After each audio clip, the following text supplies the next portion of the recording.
Welcome to 99 TV. నేను ప్రియాంక. కన్నడ సినీ నటుడు దర్శన్ భార్య విజయలక్ష్మి దాఖలు చేసిన సైబర్ క్రైమ్ ఫిర్యాదుపై కర్ణాటక పోలీసులు కీలక చర్యలు తీసుకున్నారు.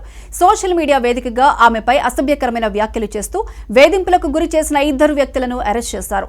ఈ అరెస్టులు సామాజిక మాధ్యమాల్లో మహిళల భద్రత, సైబర్ నేరాల తీవ్రతపై చర్చకు దారితీశాయి. నిందితులను దావనగేరకు చెందిన టెక్కీ నితిన్, బెంగళూరులోని చిక్కబానవర ప్రాంతానికి చెందిన ఆటో డ్రైవర్ చంద్రుగా పోలీసులు గుర్తించారు. వీరిద్దరూ వేర్వేరు వృత్తులకు చెందిన వారైనప్పటికీ విజయలక్ష్మిని లక్ష్యంగా చేసుకుని ఇన్స్టాగ్రామ్ వంటి వేదికలపై అత్యంత జుగుప్సాకరమైన భాషలో కామెంట్లు పెట్టినట్లు ఆరోపణలు ఎదుర్కొంటున్నారు. విజయలక్ష్మి గత వారం బెంగళూరు సైబర్ క్రైమ్ పోలీసులను ఆశ్రయించి సుమారు 15 ఇన్స్టాగ్రామ్ ఖాతాలకు సంబంధించిన వివరాలను అందించారు. తనపై జరుగుతున్న వ్యక్తిగత దాడులకు సంబంధించి 150కి పైగా అభ్యంతరకర పోస్టులను ఆధారాలుగా సమర్పించారు. నిందితులు తొలుత కామెంట్లు పెట్టి ఫిర్యాదు అందిన విషయం తెలియగానే వాటిని డిలీట్ చేసి తప్పించుకోవడానికి ప్రయత్నించారు. అయితే పోలీసులు టెక్నాలజీని ఉపయోగించి వారి ఐపీ అడ్రస్ల ద్వారా నిందితుల ఆచూకీని కనిపెట్టారు. తన ఫిర్యాదుపై పోలీసులు నిర్లక్ష్యం వహిస్తున్నారని విజయలక్ష్మి సోషల్ మీడియా వేదికగా బహిరంగంగానే అసంతృప్తి వ్యక్తం చేశారు.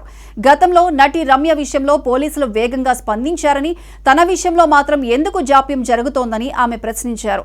రాజకీయ ఒత్తిళ్ల వల్ల లేదా మరేదైనా కారణాలతో పోలీసులు వెనకడుగు వేస్తున్నారా అనే అనుమానాలను కూడా ఆమె వ్యక్తం చేశారు.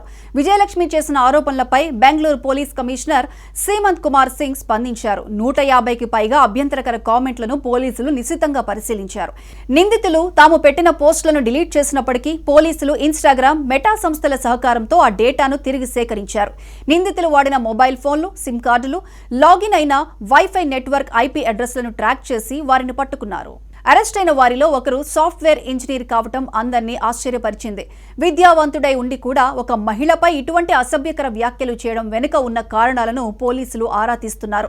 ప్రాథమిక విచారణలో నిందితులు తాము కేవలం ఒక వర్గానికి మద్దతుగా లేదా సరదాగా ఈ కామెంట్లు చేశామని చెప్పినట్లు తెలుస్తోంది. అయితే ఇది పక్కా ప్రణాళికతో జరిగిందా అనే కోణంలో పోలీసులు విచారణ జరుపుతున్నారు.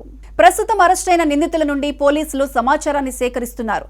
మిగిలిన ఇన్స్టాగ్రామ్ ఐడీల వెనుక ఉన్న వ్యక్తులు ఎవరు, వారిని ఎవరైనా కావాలని రెచ్చగొట్టారా అనే కోణంలో విచారణ సాగుతోంది.